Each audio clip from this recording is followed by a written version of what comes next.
Mesdames, Messieurs, bonsoir et bienvenue à une nouvelle saison du Touche-à-tout.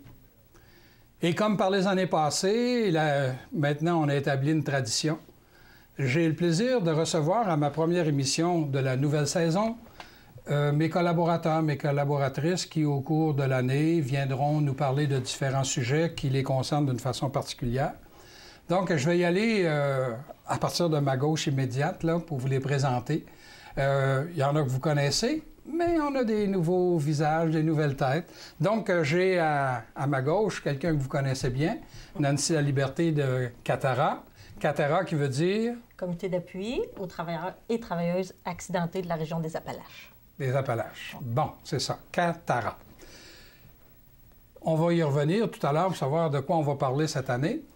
J'ai le plaisir d'avoir également à la gauche de Nancy, Joanie Bellegarde de Récupération Frontenac. Vous l'avez déjà vue au moins à une reprise et cette année, elle devrait être un peu plus assidue. Hein, Joanie? Oui, ça, soit moi ou d'autres personnes représentants. De Récupération Frontenac. Oui, selon différents sujets, on va envoyer les personnes expertes là, qui vont venir nous parler de alors l'année dernière, justement, on a eu le directeur, Junior Saint-Cyr. Oui. On a eu également le porte-parole officiel dans les écoles, Louis Fortier. Et toi, tu étais venu aussi. Oui. Donc, bienvenue. Merci. Et donc, on va parler de récupération, j'imagine. Mais j'ai hâte de voir sur quelle langue cette année, là. Parce que je peux vous dire qu'on n'a pas préparé l'émission, là. Alors, je ne sais pas les réponses qu'ils vont me donner. Je vais les découvrir en même temps que vous autres. Là, on a une nouvelle tête, un nouveau visage, une nouvelle jeune femme qui va venir nous parler de nature, hein, je pense. Manon Couture, qui est la coordonnatrice le sentier pédestre des Trois-Monts de Coleraine. C'est bien ça, Manon? Oui, c'est exactement ça. Bon, on parlait des Trois-Monts, là, oui, tout le monde sait c'est quoi. Donc, tu es une nouvelle coordonnatrice et une nouvelle collaboratrice. Bienvenue. Merci. On va y revenir. Et un vieux de la vieille, quelqu'un que vous connaissez parce que ça fait plusieurs années qui vient nous parler d'économie ou de différentes facettes qui ont rapport justement à l'économie. Martin Cloutier de l'Association coopérative d'économie familiale de l'amiante... Non, Appalaches. Vois-tu les vieilles habitudes? Appalaches, Beauce, Etchemin. C'est bien ça? C'est en plein ça. Alors, merci beaucoup, Martin, d'être de retour. Oui. Je vais demeurer avec toi, là, parce que tu es prêt. J'ai vu que tu avais des feuilles en avant de toi. Qu'est-ce que tu as l'intention de toucher cette année, d'élaborer davantage au cours de la saison? OK. Ça a une dimension économique, mais une dimension aussi droit, et droit des aînés plus particulièrement.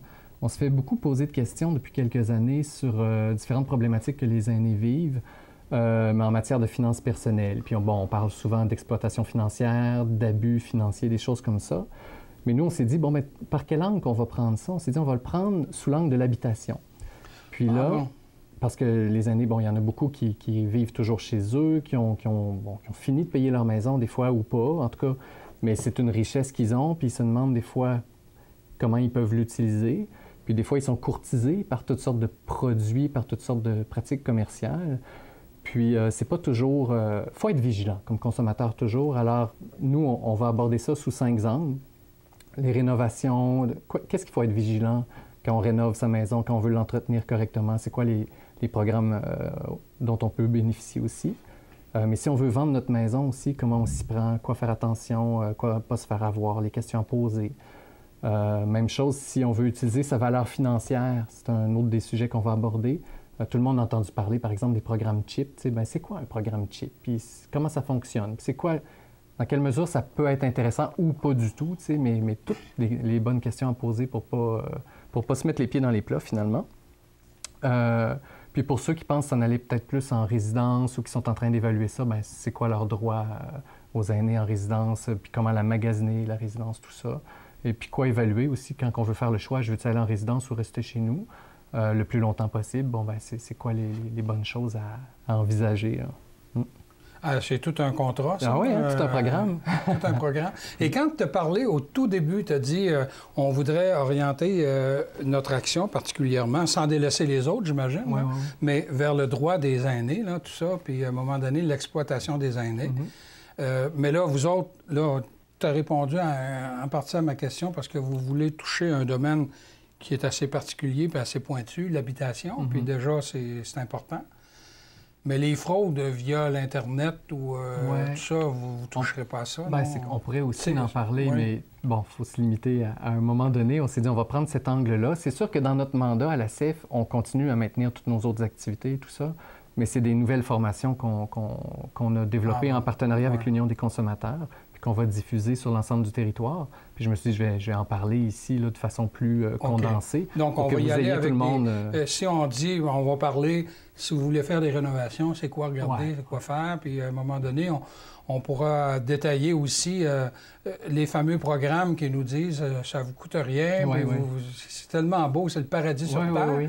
Mais moi, par curiosité journalistique et parce que je commence à correspondre aussi à la définition d'un aîné, je suis allé sur le fameux programme dont tu as fait mention tout à l'heure et c'est pas si gratuit que ça. Oh, Seigneur! Quand tu commences à additionner en bout de ligne, il y a sûrement d'autres moyens plus économiques de trouver des dépannages financiers que ça, mais en tout cas, ça, c'est mon opinion très personnelle. J'ai hâte que tu m'en parles. Ça va être un beau sujet à aborder. Je pense que je vais t'inviter à en parler assez vite. On commencera par celle-là. Puis il y a la vente itinérante aussi qui serait intéressante à aborder parce que les gens se font accoster chez eux ou des fois, c'est par téléphone, on appelle, hein, puis la personne s'invite ou on finit par l'inviter, mais c'est un peu de la vente des fois qui finit par être à quelque part à pression. Hein. Puis des fois, une autre forme de vente itinérante qu'on est moins au fait de ça, c'est les petits kiosques, les petits kiosques temporaires au centre d'achat, place publique, un peu n'importe où. Ça en est aussi de la vente itinérante souvent. Là. Alors, comment la reconnaître? Puis qu'est-ce qu'il faut savoir? Qu'est-ce qui change dans les règles, dans les contrats qui sont signés, dans les délais pour dire, bon, mais j'en veux pas, je me suis trompé, y est-tu trop tard? Il y a toutes sortes de règles importantes à savoir autour de ça. On a déjà abordé ça, puis si je me souviens bien, on a un délai, là, je me souviens plus combien de jours, si j'ai signé quelqu'un qui vient me faire signer un contrat à la maison, puis que je change d'idée dans 3 jours, est-ce qu'il est trop tard ou quelque chose du genre? Il me semble qu'il y avait quelque chose sur ça, il y a un délai. Tout de suite? Oui. T'as en parler, je le dis tout de suite? Ou, c'est pas 5 jours? Non, c'est 10 après la réception du contrat. Ah, bon, c'est mieux. OK. Alors, on a un petit peu plus de temps, oui. Bon. Je te parlais d'Internet, j'ouvre une parenthèse, c'est que comme président du Chemin des artisans, on a un courriel et notre courriel a été piraté. A été piraté au mois de juin. Et tous ceux qui ont fait affaire avec nous, dont les membres, eux autres membres, ont tous reçu un courriel de la part de Pierre Sévigny du Burkina Faso qui demandait 4 995 € pour me dépanner. Même moi, je l'ai reçu chez moi. Alors, j'ai porté plainte à la Sûreté municipale pour... puis on a pris les moyens pour corriger la situation. Et le policier me disait... Moi, j'ai dit, je peux pas croire qu'il y a quelqu'un qui va se laisser prendre puis qui va envoyer... Il m'a dit, vous seriez surpris. Et il m'a raconté le cas d'une dame de Thetford qui s'est faite délester de 14 000 C'est l'histoire d'un petit-fils, là. Puis, tu sais, on a tendance à dire, ça arrive chez le voisin. Là, nous, on l'a vécu, là. Moi, j'ai moi-même reçu à la maison un appel à l'aide de m'envoyer 4 995 € au Burkina Faso. Il y en a qui ont répondu. Parce que là, ils ont dit, coudonc, Pierre, il va souvent en voyage, qu'est-ce qu'il fait là? Puis, c'était pas là. Alors, c'est pour ça qu'à un moment donné, mais comme le policier disait, une fraude sur Internet, c'est difficile à aller chercher le bout de l'hameçon. Donc, on va probablement parler aussi de sujets qui vont sortir dans l'actualité et qui vous concernent. Et puis, possiblement, oui. Surtout que ça risque d'être un automne chaud. Là. On parle d'austérité depuis des mois. Tous les programmes sont évalués. Fait qu'il risque d'avoir 2-3 sujets d'ordre plus politique, social, là, qu'on va avoir envie d'en jaser aussi. Il va juste falloir faire des choix, là, mais on risque d'avoir un automne assez intense. Là. Assez chaud. Assez chaud. Le mois de septembre est bien commencé bien parti, au niveau de la chaleur. Continuons. On y reviendra. Parfait. Alors, Manon, comme coordonnatrice du Sentier des pédestres des Trois-Monts, c'est quoi que tu veux aborder pour commencer? Et là, tu es nouvelle, toi, au Trois-Monts. Tu es là depuis combien de temps? Là? Depuis mars dernier. Depuis mars dernier. Là, alors, mars, ça fait 6 mois. Exactement. À peu près. Oui. Alors, est-ce que tu as remplacé François? Exactement. Bon, alors François, c'était un bon collaborateur qui est venu très souvent nous parler du Sentier des Trois-Monts. Et bizarrement, François est devenu un confrère de travail de Martin à la CEF maintenant. Donc, comment tu vas aborder, toi, tes interventions ici avec nous? Hein? Moi, c'est certain que j'ai l'intention de vous parler des activités, des nombreuses activités qu'on veut faire aux Trois-Monts pour faire profiter la population un peu de ce site qui est vraiment extraordinaire. Oui. Mais aussi, ça va être de parler, outre nos activités, aussi de sujets un peu plus environnementaux. Parce qu'on a des ateliers éducatifs. Nous, notre mission est d'abord et avant tout, oui, d'entretenir les sentiers pédestres. Donc, on pense plein air, on pense sport, mais on oublie souvent notre mission éducative. Donc, au niveau de la mission éducative, on veut faire des ateliers sur des plantes médicinales, un peu pour nous remettre en contact avec la nature. Alors, c'est le programme là, qui s'en vient. Ça, c'est été comme hiver, là. Hein? Exactement. C'est-à-dire, les sentiers des Trois-Monts, ça ne ferme pas parce qu'il y a de la neige. Ils vont être fermés au moment du dégel, puis juste avant le gel, pour permettre aux sentiers de se restaurer. C'est ça. Par contre, il y a des ateliers, des expositions qui vont être prévus pendant ces périodes-là. Donc, c'est possible de venir à notre pavillon d'accueil à Coleraine, puis quand même bénéficier de notre mission éducative, bien que les sentiers ne soient pas disponibles.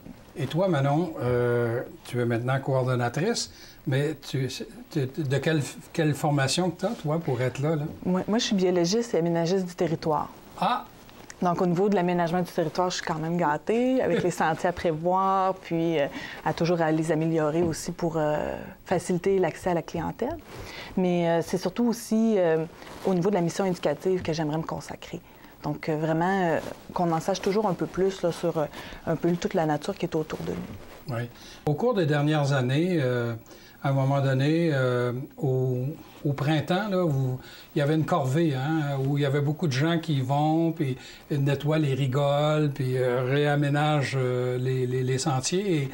Et c'est très populaire. Je me souviens, la première année, bon, là, les gens disaient, bien là, on ne sait pas s'il va y avoir du monde. Puis finalement, vous avez eu... En tout cas, les Trois-Monts ont eu une belle réponse et ça a été une activité. Est-ce que ça va revenir aussi, ça, à un moment donné? C'est peut-être une façon de mieux sensibiliser les gens parce que quand il arrive des jeunes qui travaillent sur une affaire, sur des sentiers, ils ne sont pas intéressés à ce que les autres viennent le briser après, puis eux autres non plus. Ça devient des gardiens, des protecteurs. Mm-hmm. Bien, c'est beaucoup des bénévoles là, qui avaient répondu. Puis d'année en année, c'est sûr qu'on a vraiment là, des irréductibles là, qui reviennent d'année en année. Puis on leur donne aussi une certaine formation sur le drainage parce qu'on a tendance à aller marcher en forêt puis à ne pas se soucier un peu justement de tout ce qui est en entretien, que ça consiste. Donc, c'est vraiment, on donne des notions de drainage, on donne des notions d'entretien aussi. Fait que c'est comme une façon aussi d'avoir une petite formation qui peut rendre vraiment appréciable la journée qu'on passe pour la corvée. On a une corvée printanière maintenant. Donc avant, c'était surtout une corvée automnale à cause des feuilles, mais on a maintenant une corvée printanière aussi. Oui, bon. Joanie, Récupération Frontenac. On va sûrement parler de récupération. Bien sûr. Sur quel angle, cette année, que vous voulez aborder, vous autres? C'est sûr qu'on veut revenir un peu quoi faire à la maison, qu'est-ce qu'on peut récupérer et les trucs, comment bien récupérer pour aider le travail là, de nos employés là, au centre de tri. Il faut que ce soit vraiment facilitant pour tout le monde. Les gens ont encore beaucoup de questions. Oui, il y a la Charte de Recycle Québec, mais des fois, avec des trucs supplémentaires, c'est plus facile là, de faire la récupération. Alors, c'est sûr qu'on veut aborder ça. On veut vraiment aussi montrer un peu le fonctionnement de l'usine. Qu'est-ce qu'on fait, nous, chez Récupération Frontenac? Parce que c'est un petit peu... c'est une bâtisse, on le voit sur la rue, mais c'est une véritable PME. Rappelle-moi combien il y a d'employés, là? On est près de 100 employés, là. Une centaine d'employés, là. Trouvez-en des PME à Thetford qui ont une centaine d'employés, surtout avec une vocation particulière. Oui, avec notre mission sociale, là, employant 75 de nos gens de limitation fonctionnelle. Alors, non, on est bien faire. Fait que les gens ne savent pas aussi qu'on a beaucoup mécanisé dans les dernières années. Puis on continue d'investir dans de la machinerie, non pas pour diminuer le nombre d'emplois, mais pour faciliter le travail des gens et avoir vraiment une très bonne qualité de nos produits. Alors, on investit. Alors, on veut faire profiter là, aux gens là, de découvrir c'est quoi qu'on fait, là, nous, chez Récupération. On fait le fonctionnement de l'usine. On veut parler des marchés aussi. Bon, ben oui, j'ai bien beau récupérer ma bouteille d'eau, mais qu'est-ce qu'ils font avec ma bouteille d'eau par la suite? Fait qu'on veut aborder ça un petit peu.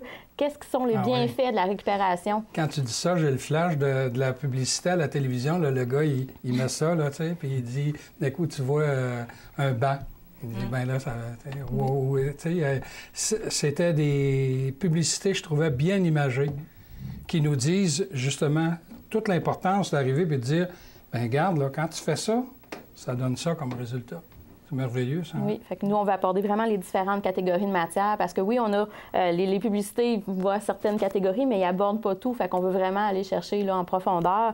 On veut vraiment aussi là, parler de comparer avec les autres pays aussi, où est-ce qu'on en est, nous, qu'est-ce qu'on fait, nous, chez Récupération Frontenac, qu'est-ce qui se fait ailleurs, est-ce qu'on prend exemple d'ailleurs ou est-ce qu'on innove de notre côté. Puis c'est sûr aussi, au niveau politique, il y a beaucoup de choses qui s'en viennent. Alors probablement qu'on va vous déléguer M. Lessard, notre président depuis de nombreuses années, qui vient vous parler du petit côté politique qui s'en vient, là, tout avec les MRC. Ça va me faire plaisir de recevoir Guy, d'autant plus que, habituellement, dans les premières émissions du Touche à tout, j'ai toujours le plaisir de recevoir la personnalité de l'année et la personnalité qui reçoit le Zénith Hommage. Or, cette année, au mois de mai dernier, celui qui a reçu le trophée du Zénith Hommage, c'est le président de Récupération Frontenac, Guy Lessard, qui est président depuis 33 ans. Hein? Oui, ça fait 33 ans que tu me disais avant le début de l'émission? Oui, c'est ça, depuis 1981 que Récupération Frontenac est là. Il faut croire que c'est une job payante comme président du conseil d'administration de Récupération Frontenac, puisqu'il est là depuis les 33 ans. Donc, Guy, ça va me faire plaisir. C'est un ami de le recevoir à l'émission. À double titre, comme lauréat et comme président qui viendra nous parler du côté politique. Et ça, j'en doute pas, il doit être capable de le faire. Oui. C'est notre porte-parole politique, là, très impliqué. Je peux te dire que la seule fois où j'ai vu Guy Lessard bouche bée, c'est quand je suis allé lui annoncer qu'il était la personnalité Zénith Hommage. On lui a coupé le sifflet. Il s'attendait tellement pas à ça. Ça doit être rare. Hein? Oui, c'est ça que j'allais dire, M. Lessard bouche bée. J'ai le plaisir ici d'avoir à mes côtés quelqu'un qui connaît la routine, qui vient, qui nous dépanne très souvent parce que Nancy, ses bureaux sont ici au centre Marie-Agnès Desrosiers. Et quand par malheur, Mario réalise qu'il nous manque un invité qui ne s'est pas pointé, il descend, puis il à la course, il va aller voir si Nancy n'aurait pas un sujet. Il n'y a même pas besoin de descendre, c'est vrai, il est ici juste à côté. Alors, cette année, Nancy, on va parler de quoi? Est-ce qu'il y a un angle particulier que tu voudrais traiter ou... Oui, en fait, c'est une grosse année là, devant nous, des beaux projets. On va parler, c'est sûr que ça va être une grosse année prévention. Ça, c'est ça le thème qui va prendre le plus de place, d'autant plus que là, cet été, nous, ça nous a interpellés quand il y a eu le rapport là, du Bureau de la sécurité des transports au niveau de Lac-Mégantic. Là, ah oui? Pour l'événement. Puis là, il disait que la culture de sécurité, c'était quasi inexistante, et dans la compagnie et dans Transport Canada. Mais ça, c'est sur le marché. Oui, j'entendais Joanie qui disait qu'ils ont... Exemple, ils ont peut-être plus de machines dans leur usine, mais ça permet peut-être qu'il y ait moins de lésions professionnelles. Ce que l'humain ne fait pas physiquement, bien, ça va être la machine. Fait que ça, c'est des bonnes nouvelles. Là, ça, on apprécie ça. Des interventions au niveau de la prévention comme ça. Ça va être notre gros mandat. Sinon, nous, on a créé, ça c'est un super projet, ça fait longtemps qu'on travaille dessus, on a rédigé un guide de santé et sécurité au travail. C'est en grande majorité fait pour les jeunes travailleurs. Donc, ceux qui commencent leur premier emploi, là, on parle de secondaire au cégep. Là. C'est un guide, 150-200 pages. Là. On fait le topo de avant un emploi, c'est quoi les questions qu'il faut se poser, puis quand l'accident est fait. Donc, les papiers à remplir, le suivi médical et tout ça. On a le lancement le 10 novembre. Ah oui, bon. Oui, c'est ça. Donc, là, on va envoyer des invitations. Mais le lancement, c'est le 10 novembre. Préface écrite par Maître Marc Bellemare, grand défenseur pour les travailleurs accidentés. Alors voilà, ça, c'est un de nos grands projets là, pour cet automne. Sinon, on a une activité bénéfice, c'est un spectacle avec un artiste. Ça a lieu à la Saint-Valentin. Mais là, pour l'artiste, on garde ça mystérieux parce que c'est top secret. Pour tout de suite, le communiqué de presse... la bouche, et puis... Il faut que j'en revienne, Pierre. Oui. Tu reviendras nous en parler. Hein? Oui. Mais de toute façon, du guide de sécurité santé, il va falloir en parler. Oui, on a tellement on va vous laisser le plaisir de le lancer officiellement. Puis au mois de novembre, tout de suite après, là, je vais dire à Mario... de céduler, on va venir en parler, c'est sûr. Oui, oui. C'est un grand travail. Et ça me surprend pas que tu me parles de ça, que tu me dises, il faut toujours aller à la base. Hein? Tu dis, on a fait un guide de santé et sécurité pour les élèves. hein, Les qui jeunes s'en vont travailleurs, ou des jeunes travailleurs. Première expérience. Puis moi, je me souviens d'avoir reçu Louis, puis même toi, Joanny, tu en as déjà parlé ici, Louis Fortier, qui va dans les écoles pour parler de toute l'importance de la récupération. Moi, j'ai 2 petites filles, dont une de 13 puis une de 10 ans. Ça fait partie de leur vie, eux autres. Ils se posent pas de questions. Il y a de quoi dans les mains, ils s'en vont le mettre dans le bac de récu. Alors que nous, il y a 33 ans, j'ai acheté un bac, moi, de récupération Frontenac, mais il a fallu que je m'habitue à ce que ça devienne des automatismes. Je me brosse les dents avec la plus jeune, là, puis elle me dispute parce que j'ai laissé l'eau couler. Bon, alors là, je ferme l'eau, hein. Mais eux autres, ils ont des automatismes. Alors, quand quelqu'un, un représentant de récupération Frontenac, se présente dans les écoles, puis j'imagine... Puis Louis, là, il était préparé, là, il nous a conté ça. Il arrive avec sa poche de hockey. Oui. Et il dit, voici là, ce qu'on fait un peu, ce que Joanny dit. Je trouve ça merveilleux, hein? C'est une graine qu'on sème et ça peut pas pousser croche, hein? Non, la sensibilisation, autant quand on parle des accidents de travail, autant dans les habitudes de vie.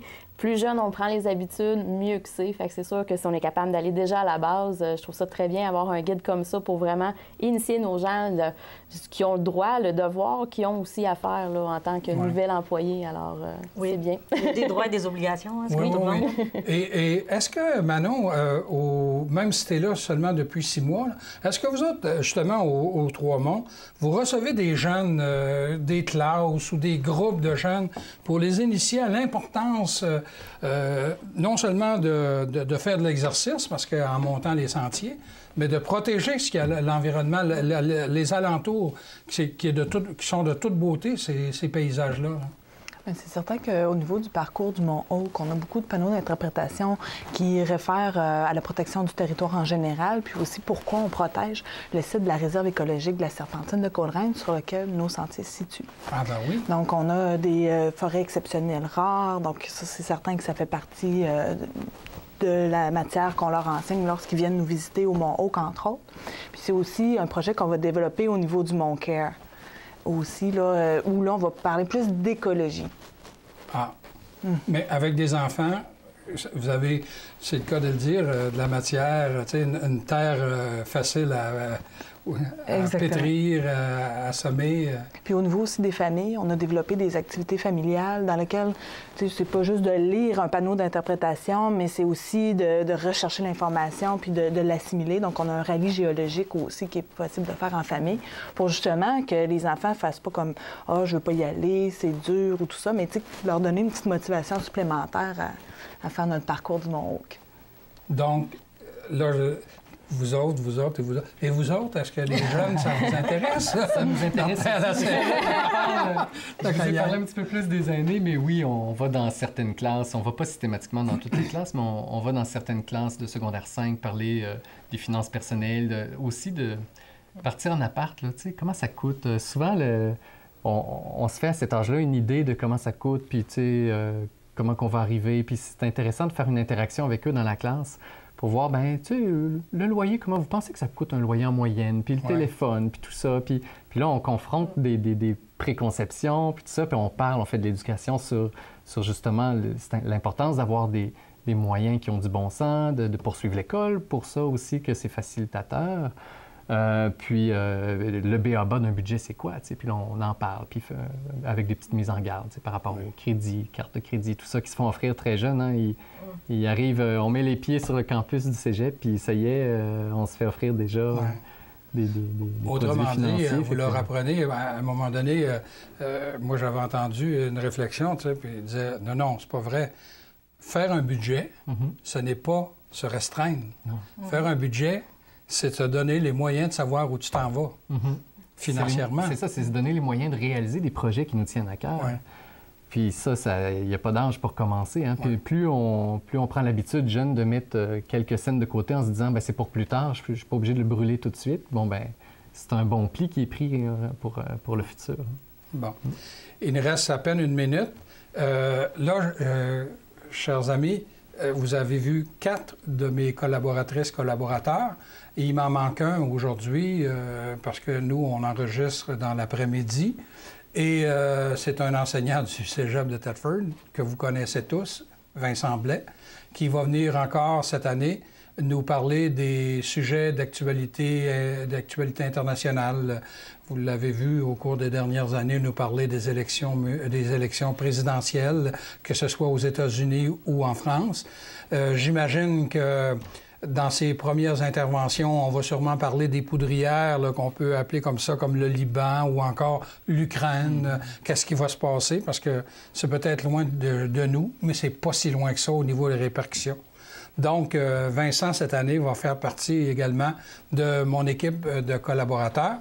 Alors, il ne me reste plus qu'à nous souhaiter à Nancy, Joanie, Manon et Martin une bonne saison.